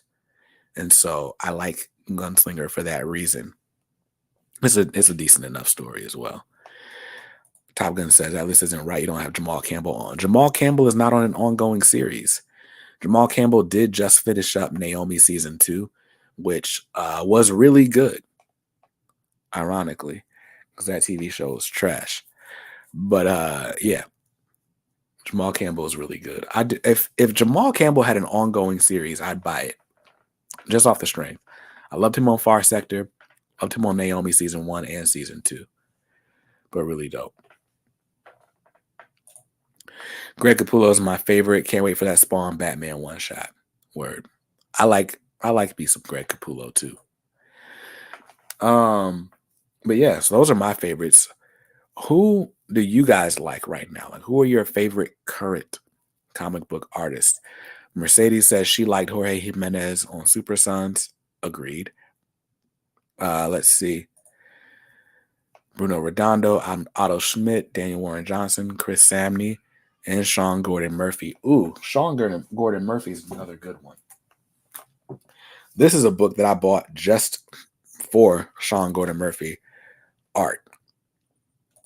Batman Beyond the White Knight. I haven't read any of the White Knight universe books, but I bought this. Sean Gordon Murphy does really, really good vehicles, but I like his people too. It's just all really good.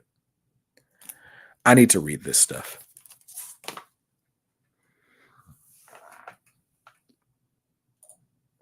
Sean Phillips is underrated now. Word? Let's see. Sean Phillips.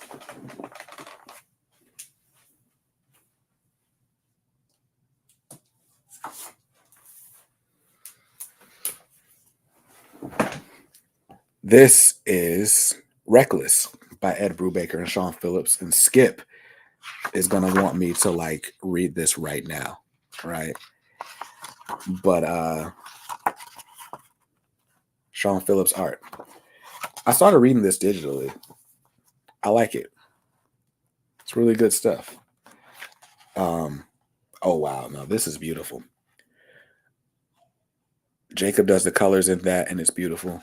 Yeah, the colors in this are great.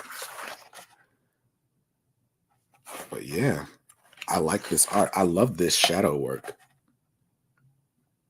Okay. See, I keep thumbing through books.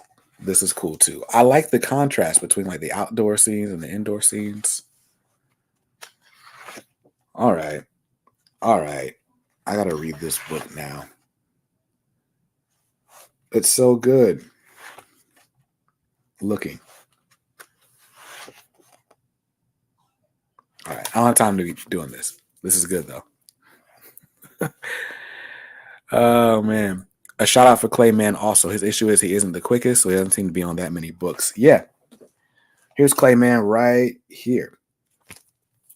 On Tom King's Batman Catwoman. Can't lie. I fell out of this hard. I think I read the first 3 issues and that was it. But also Clayman dropped out in issue 6. Or was it 7, 8, 9? He dropped out for. And I was like, bro, really? But yeah, Clayman art is dope. Clayman art is really dope. Very dope. We got a shout out to Gene Colin in the chat.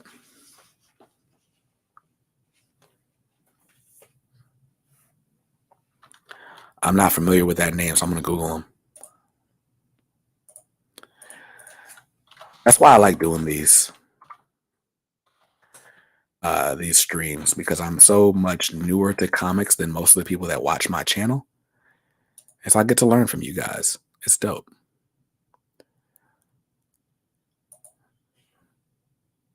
That's interesting. Wow. Yeah, this is some good art. Some good art there. Yeah, and I love and hate these streams because I get sent down rabbit holes. And that's why I never finish a book. He was big at Marvel in the 70s, Tomb of Dracula, Doctor Strange. Word. I swear this is like the 90s modern day as far as incredible talent. Yeah, there are a lot of really, really good artists out there right now. Like, you really can't go wrong. Zags, she mentioned David Finch. David Finch is also one of my favorites. Ooh, let me show you something. I got an overview of this book dropping like really soon. Where'd I put the book?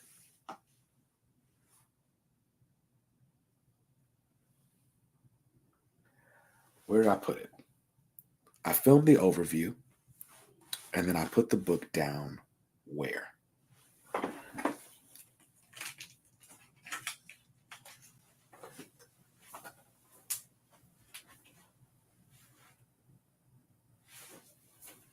I know. Almost lost my life on a baby toy just then. This is the David Finch Monday Night Draw art book. So Zags, if you are not watching David Finch's YouTube channel, you definitely should be. He streams with his wife Meredith every Monday night, and they do a whole drawing, and It's always great. David Finch is so good at like telling you what he's doing while he's doing it. But yeah, this was a Kickstarter book. It just came in the mail. Mine came in the mail, I think, last Friday. And so I filmed the overview. The overview, I'm gonna put it out tomorrow. I was gonna put it out today, but I'm gonna put the overview of this out tomorrow. But look, and I promise this is not to make you jealous, but like this art in this book, somebody asked on Twitter, I think it's Comics and Cleve is her name, but she asked on Twitter, who's an artist that you feel like looks better in black and white than they do in color? And my answer is absolutely David Finch. I love his just straight up pencil and ink drawings. But then he can turn around and do a painting like this too. That is crazy that he can do that. So y'all are getting the sneak peek. It's so hard to like skip pages in this because every page is just amazing. They're all really, really good. Look at that Miles Morales.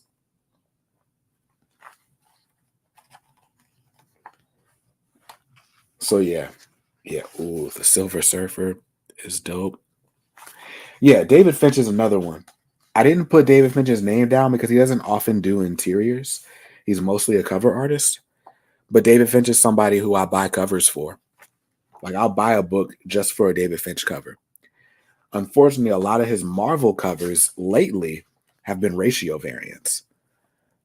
Like that image I showed of Miles Morales, that was a ratio variant for Miles, I think 25. It was a 1 in 50.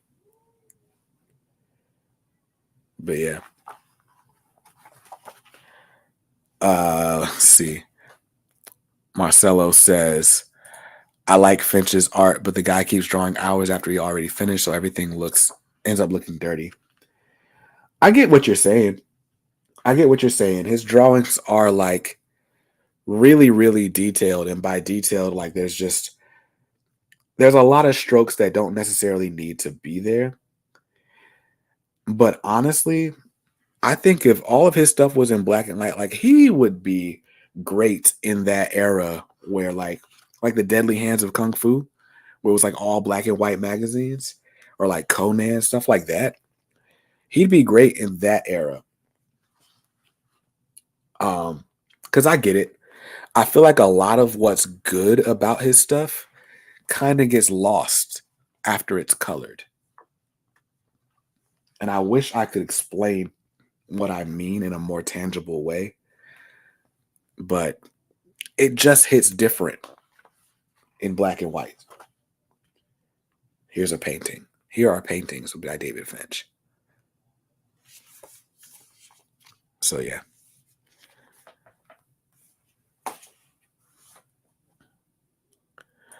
Tim Sale Black and White is an amazing art book retrospective on an artist taken before his time. His art so expressive and conveys so much mood with the images. All right, let's do it.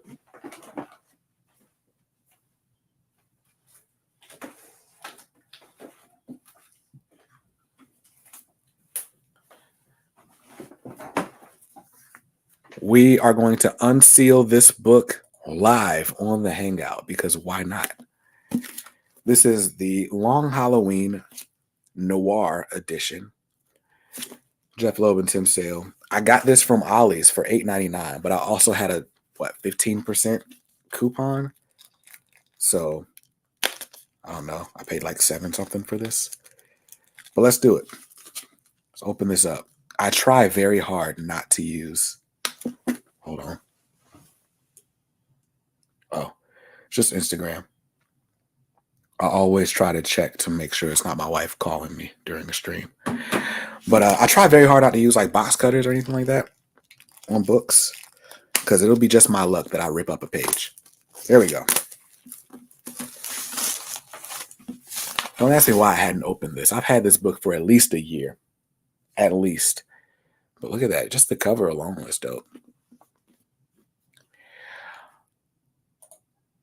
The noir books are cool, but I'm talking about an actual book called Tim Sale Black and White. Word. I didn't know that. I didn't know that existed. But look at this. This is basically a straight up black page, but like the part that's not black, it's like all you need.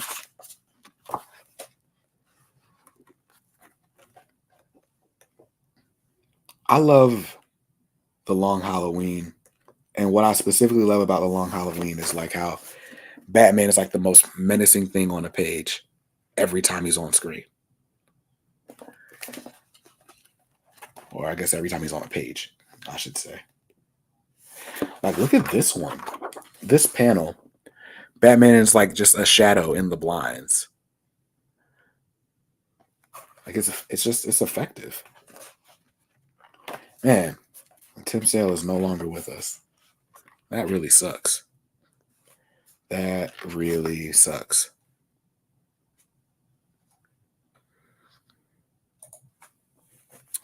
Jay says, also depends on who is inking. Usually the actual artist does the best job inking. Vince Coletta ruined a lot of artwork. I'm not familiar with that name, but probably because if he ruined the art, then I wouldn't have seen it, right? Love that Batman. All right, we can be going through this book all day. I'm glad that somebody mentioned it because I probably wouldn't have opened this for another 6 months, and now it's open. So yeah, I love David Finch. Tim Sale's great.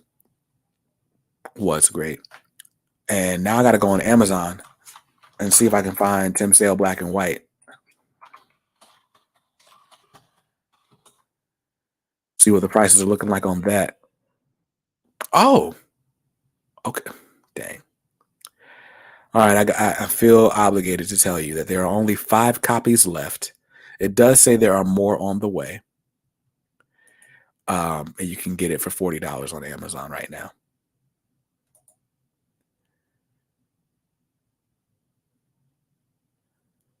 $272 pages with a 16-page color signature. So it's all black and white except for some issues in the middle.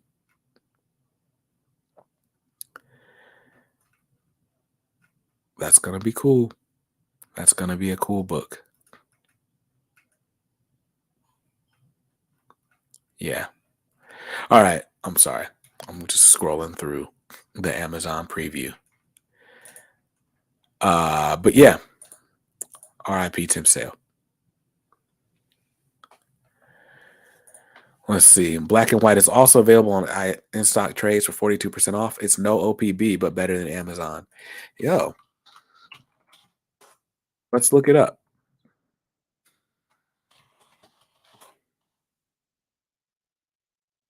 You're right. It's only $23 on IST. And if you spend $50 on IST, you'll get free shipping.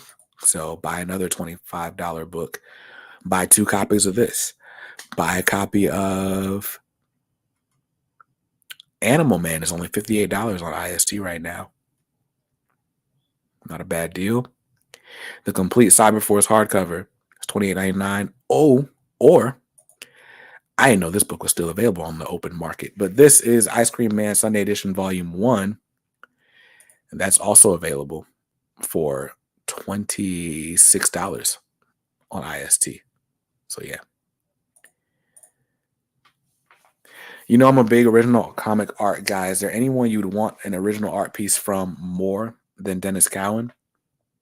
I would say Dennis Cowan would certainly be the most sentimental for me at this point. Before Dennis Cowan rose so high on the ranks in my personal ratings, the dream has been Jim Lee. I really want a page of Jim Lee artwork. There was a page from the Milestone Returns fandom preview of Icon and Rocket flying through the sky that Jim Lee did. And that was like the most affordable Jim Lee page I've ever seen. And unfortunately, it had already sold by the time I saw it. And also, it was still way too expensive for me to buy. But if that page ends up on a secondary market somewhere, and I have the means, I would want to buy that page. But if money wasn't an object, I'd want like a page, a Jim Lee Batman page, or a Jim Lee X-Men page. And it doesn't have to be like a straight up comic page, I'll take like a commissioned sketch as long as it's inked. But yeah, Jim Lee, Dennis Cowan. At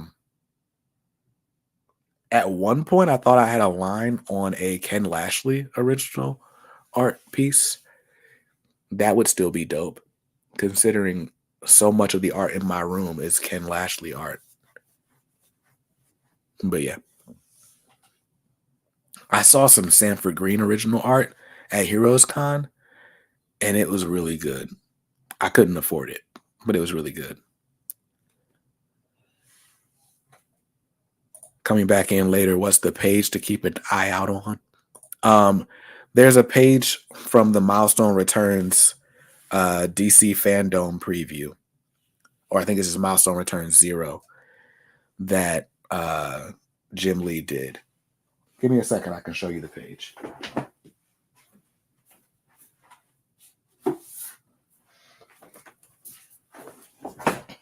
So in the Fandom preview for Icon and Rocket and so on, where are we at?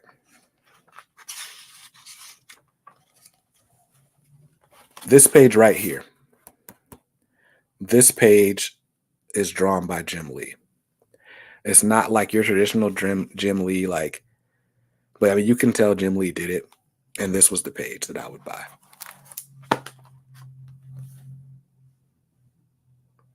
Because it's a Jim Lee page, but it's also Milestone. So, like, who else would have that? Like, that's just special. In fact, no one else would have that because Jim Lee only drew 2 pages in the issue. This page and the page I just showed you.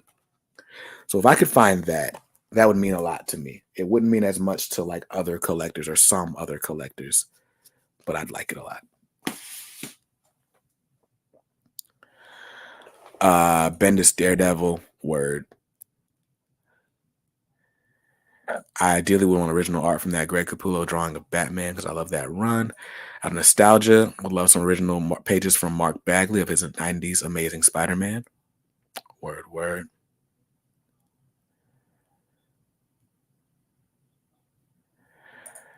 Saw a good quote today. You can only have 2 of these. Fast, good, and cheap. Works very much that way when it comes to art. Yeah, absolutely. Absolutely. Bunkmaster B doesn't have a Malieve Daredevil, but does have a Lark Daredevil from the Brubaker run. You know, that's what I want to see. I want to see Bunkmaster B's original art collection because I didn't realize how extensive it was. I've been like dabbling in original, like I shouldn't say dabbling because I don't own any original art. I had an opportunity to buy some original art from Blood Syndicate, and that ended up falling through because my funds fell through. If those pages are still on the market, I need to find those. But honestly, the recession hit my side hustle kind of hard. I guess they're not calling it a recession yet, but it's definitely a recession. But yeah, so a lot of extra funds that I thought I would have, I don't have. And let's see. Okay, so yeah, it looks like the pages that I wanted, one page is on hold by someone, and well, there's another page that shows on. So both of the pages that I wanted are showing on hold by Juan Castro. So I'll need to go in and check, like, are they on hold for me? I don't think they're on hold for me. If they're available, I'm try to finagle some things and get them. But anyway, yeah. I'll throw up some of my pieces on Discord later. Cool. Another score, Bunkmaster B also enjoyed your Catwoman article. Word. Yeah, his Catwoman article is good. Zag wants to see Bunkmaster B's original art too. So yeah, Bunkmaster B is going to throw his original art in the Discord server. And yeah, I'm excited to see it. I'm excited to see it.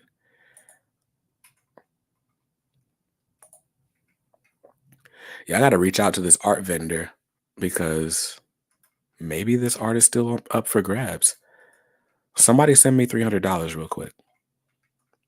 I need a $300 super chat. But yeah, Ilika's here. What's up, Ilika? What's good? What's good? Yeah. Today we stayed out of the treacherous waters of comic book gossip and just had a nice topic. My favorite current artists. So this is my list: Dan Mora, Jorge Jimenez. I spelled it wrong, but it's Jimenez.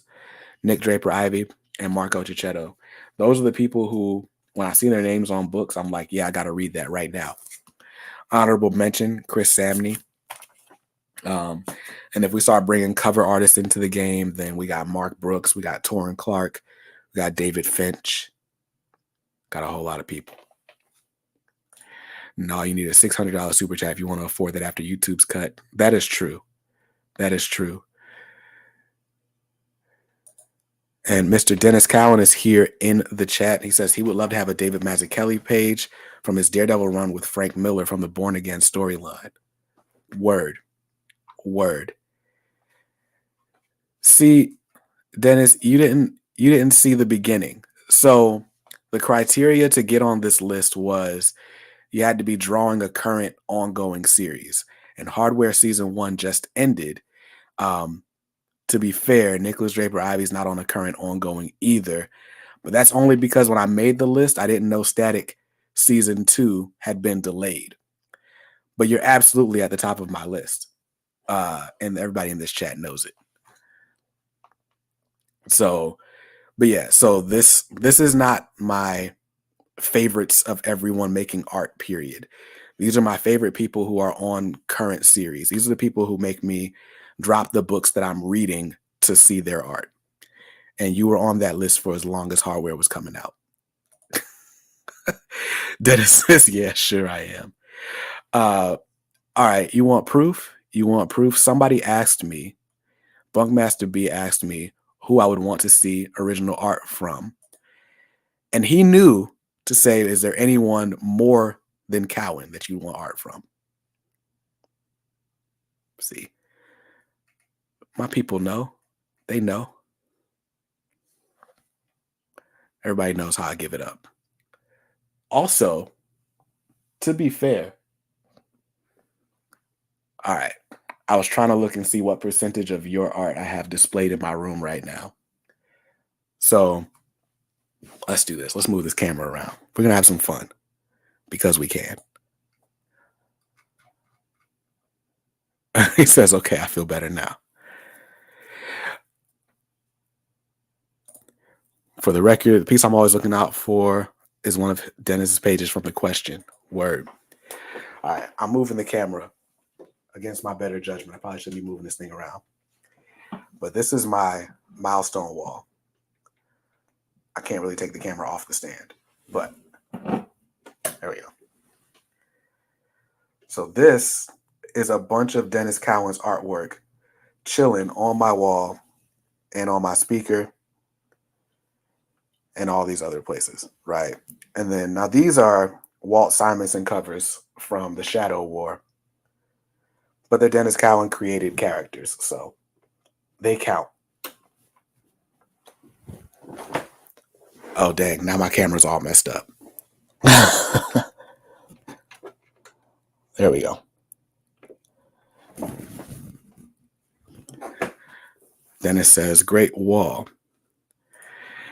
Maybe you need a space where you set aside some time where we can all work on art with a brief and see what we come up with as some content. That would be cool. That would be cool. Oh.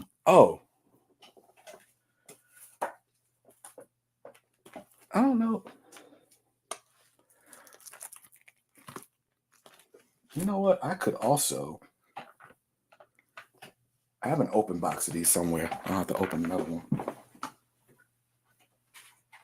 There we go.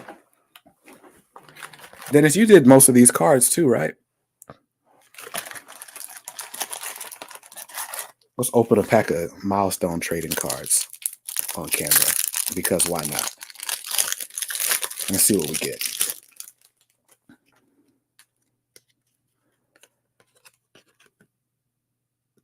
We got Twilight from the Shadow Cabinet. We got Steve Mitchell. We got Blitzen, also from Shadow Cabinet. And yeah, Shadow Cabinet. Oh, this is one of those connecting cards for Icon. Tim Sheeran says static chase pool. I need to like really look for those static and hardware chase cards. Here's Baraki Young.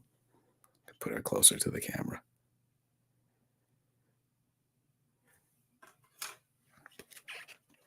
You know what I didn't know, Dennis? I didn't know. I should have known, but that you had done pages for the Icon and Rocket book that ended up getting scrapped in favor of Doug Braithwaite, who did a great job. But if you guys look at the extras, which I have an overview of this book coming, what's tomorrow? Friday? So probably Saturday. But here are some original pencil pages that Dennis Cowan did. And you know what the tease is? The real tease? The real tease is that Bill Sienkiewicz was going to be inking. So if you read the Hardware Season 1, Dennis Cowan and Bill Sienkiewicz did that. And they would have also been on Icon too. I think of the two titles, I definitely would have wanted to see Hardware more than Icon by you two. So I'm glad that you guys stayed on that book. But now I kind of want to see like how these pages would have ended up. Dennis Cowan said he did a whole 2 issues of Icon. Word. So yeah, that's what I need to see. But yeah, so they asked me who I wanted original art from, and I was like, Dennis Cowan would mean the most. And then the other artist was Jim Lee. And I told them I specifically want the Jim Lee page from the Milestone Fandom book. The one with Icon and Rocket flying through the air. But I saw a sold listing for that page. Like somebody bought it. I can't remember how much they paid for it. It was more money than I could afford, but also the lowest price I'd seen on a Jim Lee page. So yeah.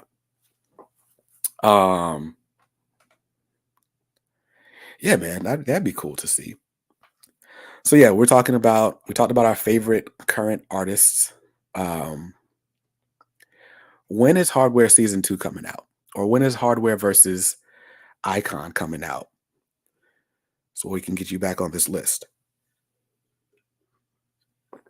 And maybe what I'll do is I'll return to this subject with favorite artists of all time. And we know who's taking one spot. Ilika says, dang, you got the card too. That's dope. I kinda went crazy on Milestone stuff. I was in the house for 2 years, and during those 2 years, I just did a whole lot of eBay shopping. And I just finished up my Milestone collection completely like 2 weeks ago because I got the Rebirth of the Cool #3. That was the last book I was missing from the original run. Okay, no shade. Sorry. Here's a Dwayne Mcduffie card, which is really dope. This is the static card. This is the same image that's on the Static Collector's Edition book card. But the Static Collector's Edition card looks like this. And the regular Static looks like that. This is another connecting card. This is another from the Icon connecting card set. Here's Doc Bright. I love that the creators got cards too. Baby Augustus and Miriam, his mom. Also, how cool is it that Miriam is Augustus Freeman's mother figure's name? It's such a Moses story. And of course, Moses' sister was Miriam. Here's a connecting page for the Blood Syndicate featuring Brick House.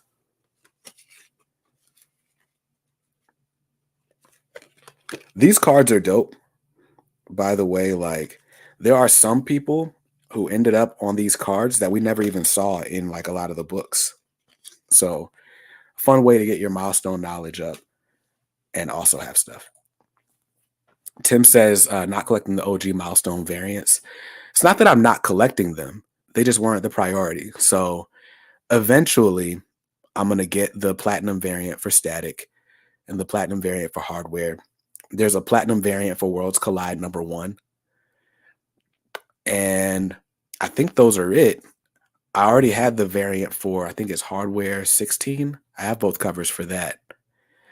And there were a bunch of like previews.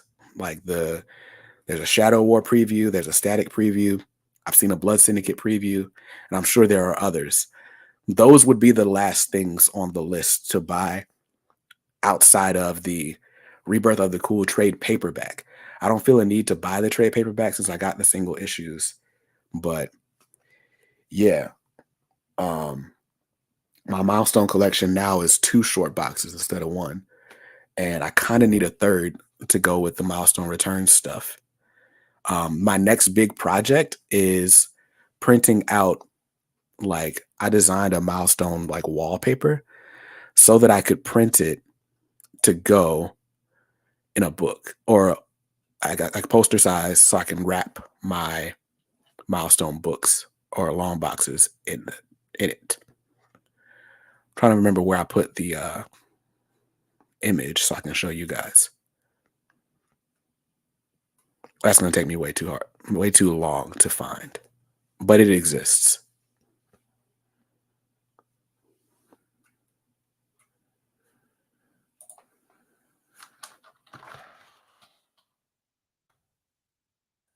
Found it. So, wait, no, that's not the one. So yeah, I don't know. Tim said, I know there are a handful of cover A and B covers, not sure about platinum covers. Yeah, there were a few of those. There were a few of them. Like every book didn't get variants, and apparently the platinum covers were 1 per store. Most of them were 1 per store variants. There were a lot more stores back then, so they're not necessarily as rare as they sound, but they're rare enough. Buckmaster B says, Dennis, do you have any idea where any of your question pages are? Either the original series with Denny or the new one with Jeff Lemire?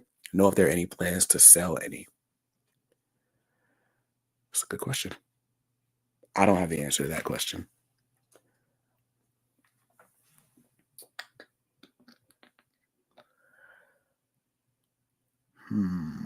Let's do this. Hold on.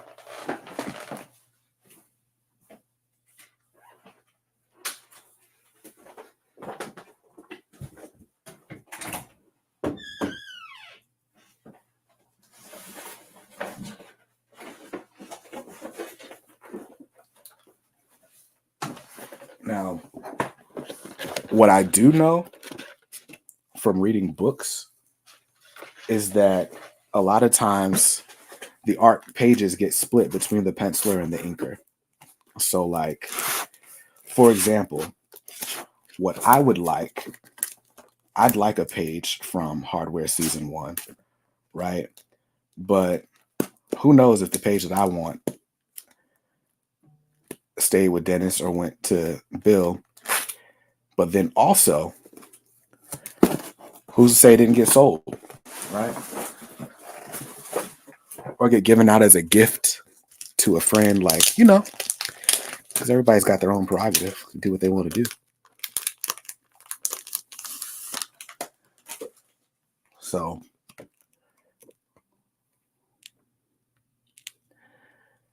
then it says a private collector has almost all the pages from the Jeff Lemire question run.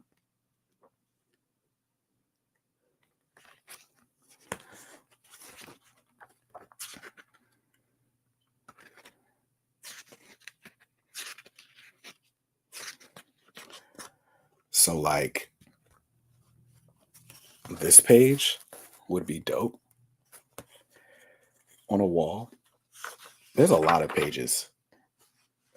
There's that page from issue 1 where he saves the little kid.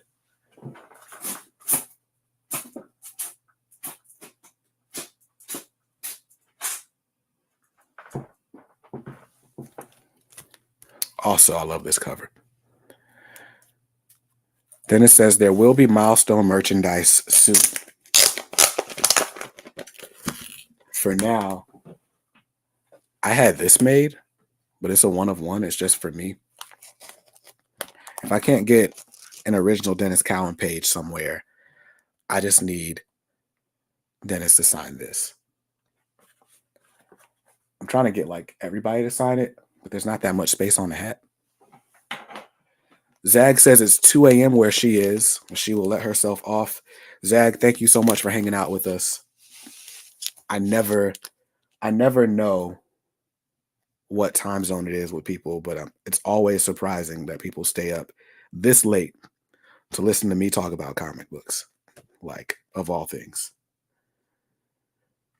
But again, check out Zag's art. Zag is in our Discord group.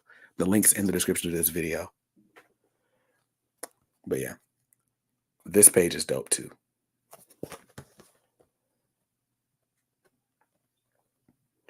But yeah, well, look, guys, we've been doing this for about 2 hours, and we gotta wrap things up.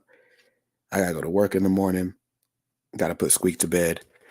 But yo, I appreciate you guys all being here. I appreciate everyone for stopping by. Glitter and Duct Tape says it's only 6 p.m. here. Word, it is 9 p.m. where I am.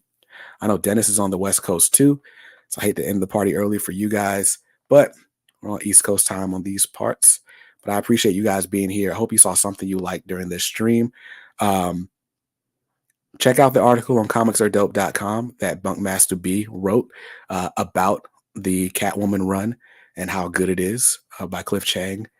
And I'll see you guys next week. And I don't know what we'll talk about next week, but it'll be comics. It'll be dope. It'll be fun. But I appreciate you guys all, and we'll see you again soon. Peace.